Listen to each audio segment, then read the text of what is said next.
सचिन अपनी पढ़ाई खत्म करके अपने गांव जा रहा था। रास्ते में जंगल के पास गाड़ी खराब हो जाने के कारण सचिन नीचे उतरकर टहलने लगा। चलते चलते सचिन घने जंगल में एक खूबसूरत झरने के पास पहुंच गया। तभी सचिन का पांव फिसला और वो नदी में गिरने ही वाला था कि अचानक एक लड़की ने पीछे से उसे पकड़ लिया। सचिन हैरान था कि ये लड़की अचानक जंगल के बीच में कहां से आ गई, लेकिन उसकी सुंदरता को देखकर वो सब कुछ भूल गया और उस लड़की को दिल दे बैठा। आखिर ये लड़की कौन थी, चुड़ैल या भूत? क्या है सच उस लड़की का? क्या था उसका असली मकसद? जानने के लिए सुनिए सुहागन चुड़ैल। बात 70 के दशक की है। हरी हरी वादियां और घाटियों के बीच से सवारी से भरी बस अपने गंतव्य की ओर भागी जा रही थी। ठंडी ठंडी हवाओं के झोंकों ने सभी यात्रियों को प्रफुल्लित कर रखा था। बस में मेरा नाम जोकर फिल्म का मध्यम गीत बज रहा था। इन सब के बीच 22-23 साल का सचिन अपनी ही धुन में मस्त खिड़की से बाहर निहारते हुए अपने आने वाले दिनों को लेकर प्रसन्नचित्त बैठा था। वो अपनी पढ़ाई पूरी कर सालों बाद अपने घर, अपने गांव दोराहा जा रहा था। पिताजी की मृत्यु के बाद उसकी माताजी और बड़े भाई ने बड़ी मेहनत से उसे पढ़ाया और आगे की पढ़ाई के लिए शहर भेजा। उसने भी अपनी माताजी और भैया का सपना सच करते हुए बहुत मेहनत से बीए की परीक्षा अच्छे नंबर से उत्तीर्ण की थी। उसे पूरी उम्मीद थी कि किसी न किसी कंपनी में या सरकारी नौकरी में उसका सिलेक्शन हो ही जाएगा। आज अपने घर लौटते हुए वो बहुत ज्यादा खुश था। गांव के डाकघर में उसने पहले ही फोन करके अपने आने की खबर दे दी थी।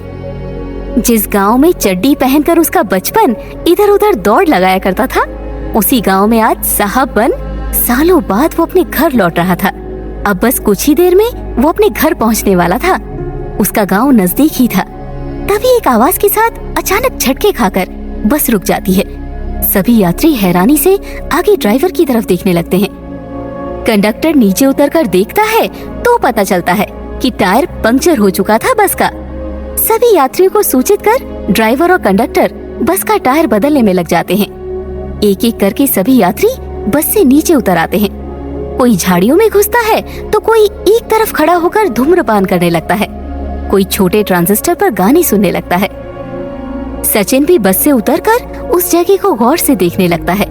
वो ड्राइवर से पूछता है, अरे भाई, कब तक टायर बदल जाएगा? शाम होने को है, मुझे घर भी पहुंचना है, क्योंकि मेरा गांव मेन रोड से थोड़ा अंदर है। नाके पर भैया इंतजार करेंगे, मुझे लेने आने वाले हैं। कौन गांव है आपका? ड्राइवर सचिन से पूछता है। दोराहा का रहने वाला हूँ यार मैं। अंदर कोई बस नहीं जाती ना वहाँ, खुद के साधन से ही जाना पड़ता है। सचिन ड्राइवर की बात का जवाब देते हुए उससे बोला, बस आधे घंटे में बदल जाएगा साहब, आप चिंता ना करें, मैं जितना समय खराब होगा इसमें बाद में कवर कर लूंगा। ड्राइवर की बात सुनकर सचिन इधर उधर टहलने लगता है। टहलते टहलते वो जंगल में थोड़ा अंदर तक निकल जाता है। वहाँ की हरियाली और आसपास बिखरी हुई जंगल की खूबसूरती देख उसके होठों से बोल फूट पड़ते हैं। कितनी शांति और सुंदरता है यहाँ। शहर की चिल्लपों से दूर हरियाली की गोद में जिंदगी कितनी खूबसूरत लगती है। वहाँ तो बस भाग दौड़, हर इंसान अपने में ही सिमटा हुआ है। रहने के लिए तो दड़बों जैसे छोटी छोटी जगह, गरीबों के लिए तो जानवरों जैसी हालत है वहाँ। बस शहरी चकाचौंध देख लो, उसके पीछे की हकीकत कुछ और ही है। अपने आप से बातें करता हुआ सचिन वहाँ एक झरने के पास पहुँच जाता है। वहाँ का नजारा देख वो हतप्रभ रह जाता है। बहते कलकल झरने को देखकर उसका मन बहुत खुश हो जाता है। वो दोनों हाथ ऊपर कर आंख बंद करके जैसे वहाँ के मौसम, वहाँ की सुंदरता को अपने अंदर महसूस करने लगता है। तभी उसका पाँव चिकनी मिट्टी की वजह से फिसल जाता है। वो घबराकर खुद को संभालने की कोशिश करता है, लेकिन संतुलन नहीं बन पाता। वो पूरी तरह घबराकर इधर उधर कुछ पकड़ने के लिए देखने लगता है। तभी जैसे कोई पीछे से आकर उसका हाथ पकड़ लेता है और वापस पीछे खींच लेता है। वो हांफते हुए सर ऊपर कर देखता है तो देखता ही रह जाता है। एक निहायत ही खूबसूरत लड़की जो देखने में किसी गांव की सीधी सादी गुड़िया सी लगती है। सचिन के मुंह से उस वक्त कोई बोल नहीं फूटता, बस वो उस लड़की को लगातार गौर से देखे जा रहा था, मानो जैसे कोई आसमान से परी उतर आई हो। उसकी सारी घबराहट पल भर में दूर हो जाती है। अरे बाबूजी, का हुआ? ये शहर नहीं है, यहाँ दोनों आंखें खुली रखकर चला करो। नजर हटी घटना घटी। आप इस घने जंगल में क्या कर रहे हो? उस लड़की ने आश्चर्य से सचिन से पूछा। सचिन, जो अब तक सब कुछ भूलकर सिर्फ उसके चेहरे में खो गया था, उसके झिंझोड़ने से हड़बड़ाकर उठकर खड़ा हो गया। कुछ नहीं, मैं तो बस घूमते घूमते यहाँ तक आ गया था, पता नहीं कैसे पैर फिसल गया। घूमते घूमते? ई सुनसान बियाबन जंगल में भला कोई घूमने फिरने आता है क्या? दरअसल मैं शहर से अपने घर दोराहा जा रहा था। रास्ते में बस का टायर पंक्चर हो गया। ड्राइवर ने बोला आधा घंटा लगेगा, तो मैं टाइम पास करने इधर उधर घूमने लगा। मेरा नाम सचिन है। यहाँ की खूबसूरती, यहाँ की हरियाली से ऐसा मोहित हुआ कि खुद ब खुद खींचा चलाया। ये जगह वाकई बहुत खूबसूरत है। सचिन उस लड़की को देखते हुए बोला। हाँ बाबूजी, खूबसूरत तो है, पर हर खूबसूरत चीज अच्छी नहीं होती। बाहर से जैसा लगता है, अंदर से वैसा होता नहीं। क्या मतलब? सचिन ने उसकी बात सुनकर हैरानी से पूछा। अरे बाबूजी, अब हर चीज का कोनो मतलब होता है का? कुछ चीजें बिना मतलब के भी होती हैं। सचिन उस लड़की की रहस्यमयी बातों से बड़ा प्रभावित हुआ। अरे मैं तो पूछना ही भूल गया। मेरा तो ठीक है, मैं वक्त काटने घूमता घूमता यहाँ चला आया क्योंकि बस खराब हो गई थी। पर तुम इस सुनसान जगह पर अकेली क्या कर रही हो? सचिन आसपास गौर से निहारते हुए हाथ के पंजे को हवा में हिलाते हुए उस लड़की से बोला।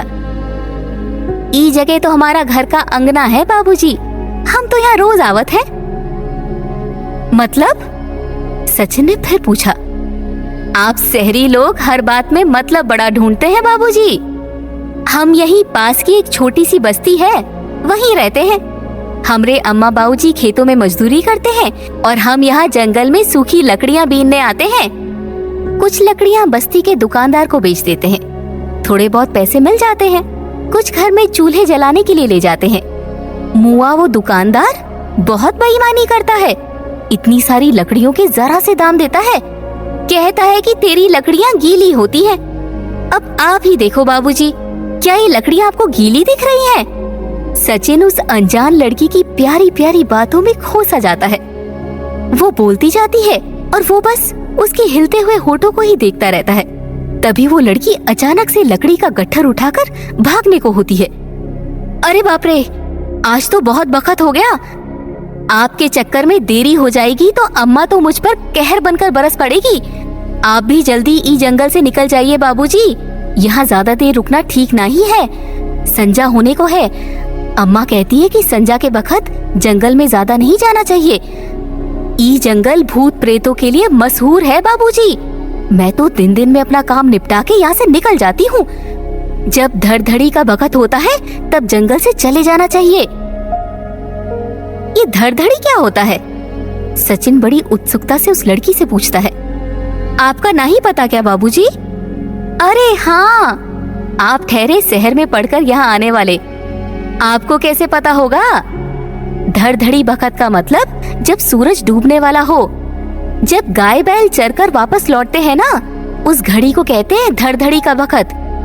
अम्मा बोलती है कि भगवान ने इसी समय उस राक्षस हिरण्यकश्यप को मारा था, इसीलिए ई बखत जंगल में नहीं रहना।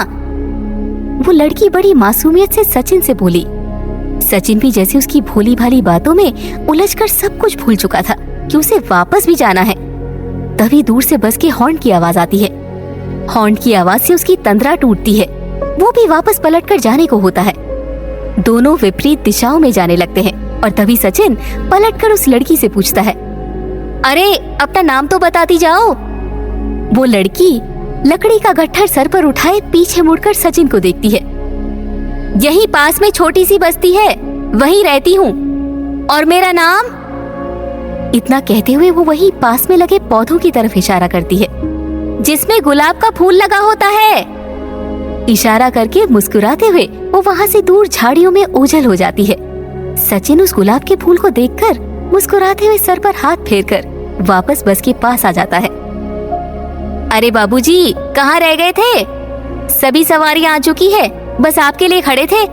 जल्दी आइए, वैसे भी बहुत लेट हो गया है। आज तो हमारा सेठ भी हमें नहीं छोड़ने वाला। आइए, जल्दी आकर अंदर बैठिए। कंडक्टर सचिन को अंदर बैठने का इशारा करता है। सचिन वापस अपनी सीट पर आकर बैठ जाता है, पर उसके मन में निरंतर उसी लड़की की बातें घूमती रहती है। वो मन ही मन मुस्कुराते हुए खिड़की से अपना सर टिकाकर बाहर की हवा के झोंकों में खो जाता है।